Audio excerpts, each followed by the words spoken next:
હે પપ્પા તમારી આ 50 થી 53 થી 54 વર્ષની ઉંમરમાં તમે ખેડૂત છો તમને શું અનુભવ થાય? તમારો અનુભવ કયો છે અને તમારો અભિપ્રાય કયો કે એક ખેડૂત બનવું હોય તો એક ખેડૂત બનાય કે ડોક્ટર, એન્જિનિયર કે વકીલ બનાય? તમારી જે મનોકામના હોય એ તમે પૂરી કરો.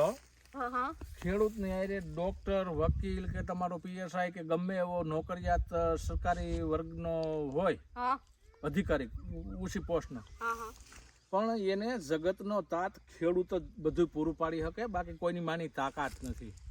તાકાત નથી એટલે કે માની લો ખેડૂત છે ને એ ભગવાન ભરોસે આમાં રાત ને દી ભાખોરિયા ભેર થઈ અને મહેનત કરતો હોય. હવે આ દાખલા તરીકે અમે ઘઉં વાવ્યા, 3.5 મહિનાના ઘઉં થયા છે, તો અમે આમાં કેવડું બર કર્યું હોય, પણ અમે એટલું બર કરતા અમને અમારા જે કોઈ મોલ વાવીએ ને અમે એના અમને પૂરતા ભાવ નથી મળતા. એટલે કે સરકારશ્રીને, ભાજપની સરકારશ્રીને અમારી નમ્ર વિનંતી છે અને બે હાથ જોડીને માફી માગીને કહું છું કે ખેડૂતને ગમે તે પાક હોય એ જ્યારે સિઝન પાક ઉપર આવી જાય ને પાકી જાય ત્યારે એને પૂરતા ભાવ મળે એવી મારી નમ્ર અપીલ છે.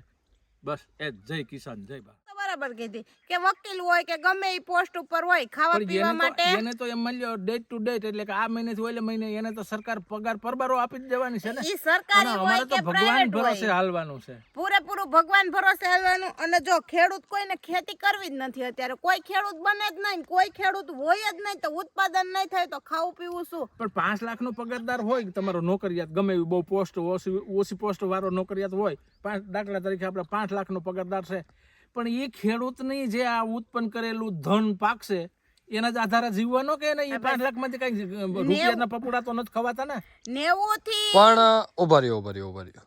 હવે તમે એવું જ કેમ વિચાર્યું કે હું એક ખેડૂત બનું? તમે કેમ એવું ન વિચાર્યું કે હું કંઈક એન્જિનિયર બનું ભણી ગણીને, કે કોઈ બીજી નોકરી કરું, બીજો ધંધો કરું? અમારી જ નજરમાં એક અમારા કાકા હે, સરકારના પૈસા નથી જોતા. કુદરત 1000 હાથ વાળો આમાં 2 હાથ વાળાને દે ને તો 2 હાથ વાળાની તાકાત નથી કે આમાંથી લઈને એ ભેગું કરી શકે.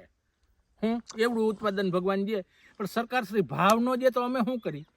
એટલે તમે કહેવા માંગો છો કે જ્યારે તમારો ઉત્પાદન થાય ત્યારે તમને ખેડૂતોને પૂરતા ભાવ નથી મળતા. જે તમે અત્યારે ઘઉંનું વાવેતર કર્યું છે એમાં તમે અત્યારે દવા છે, બિયારણ છે, 80 થી 85% ભાંગી જવાનું કારણ એક જ છે કે સરકારશ્રી એમને પૂરા ભાવ નથી આપતા ખેડૂતને, એટલે ખેડૂત આમાંથી કંટાળી. જો આમાંથી જો અમારે પેલું તો જો કે વેસાતું બિયારણ લઈ ત્યાં પૈસા દેવા, ત્યારબાદ ખેતી કરવા ટ્રેક્ટર આવે એને ભાડા દેવા, તે પછી દવા છાંટી એટલે એગ્રો વાળાને પૈસા દેવા, મજૂરને દેવા, અને તે પછી આ મોલ પાકે કે નીંદુ ખોદું દવાયું છાંટવી તો અમારે મજૂર કે મજૂરને પૈસા દેવા.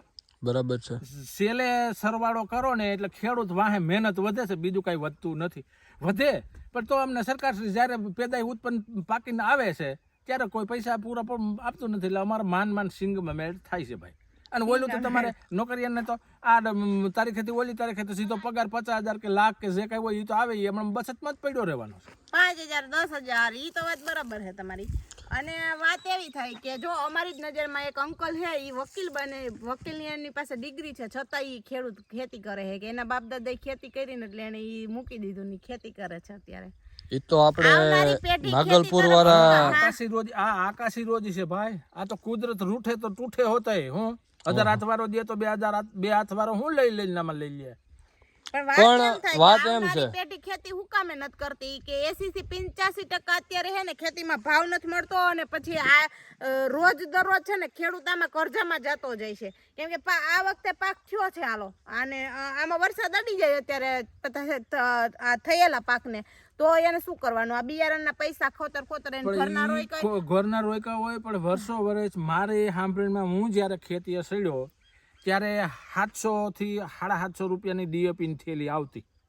અત્યારે ઈ ભાવ ક્યાં પૂગ્યો? ઈ તો તમે જોવો, ઈને ઈ જ ખાતર એમ અને ઈને ઈ જ ખેડૂત પાછો લેવા વાળો.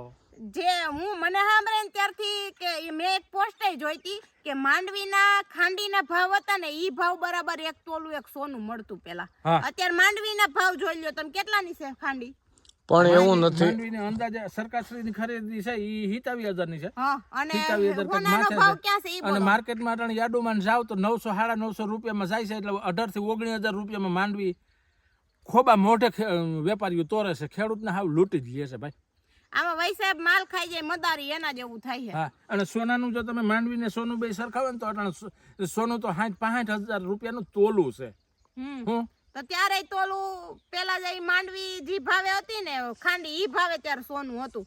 ખરેખર આ વાત એક દુઃખી ખેડૂત તરીકે જે અંદરથી જે પણ શબ્દ નીકળ્યા ખોટું ન લગાડતા, અમારી વેદનાના છે ભાઈ. આ એક ખેડૂતની વેદના છે કે જે એને શબ્દ બોલ્યા એ બધા એના ખેડૂતના જે અત્યાર લગીનમાં એને ખેતી કરી એટલા એની જીવનકાળમાં તો જેટલું એને મળ્યું, જેવા એને વેપારીના ભાવ મળ્યા એ પ્રમાણે આ ખેડૂત એક એની વેદના દર્શાવે છે. કોઈને ખોટું લાગે તો સોરી ભાઈ, ખોટું લાગે તો સોરી, બાકી કોઈ પણ આપણે પક્ષપાત કરવાનું માંગતા નથી. એવું નથી કે અમારા પપ્પાની એકની જ વેદના છે, આ હરેક ઘરના હરેક ખેડૂતની વેદના છે. જો હોય ને મિત્રો તો આ વિડિયો છે તમામ ગુજરાતનો તમામ ખેડૂતો આવી જાય અને શેર કરો. આખા ગુજરાતના નહીં, મતલબ ગમે ત્યાંના ખેડૂત હોય ને બધાય ખેડૂતની આ જ હાલત છે. એટલે ખેડૂતને પૂરેપૂરો ભાવ મળે ને માટે આ વિડિયો સરકારશ્રી સુધી પહોંચાડવો જોઈએ. કાં તો સોનાના ભાવ નીચે લઈ આવો અને કાં તો માંડવીના ભાવ ઉપર પુગાડો, માંડવીની દરેક પાકના.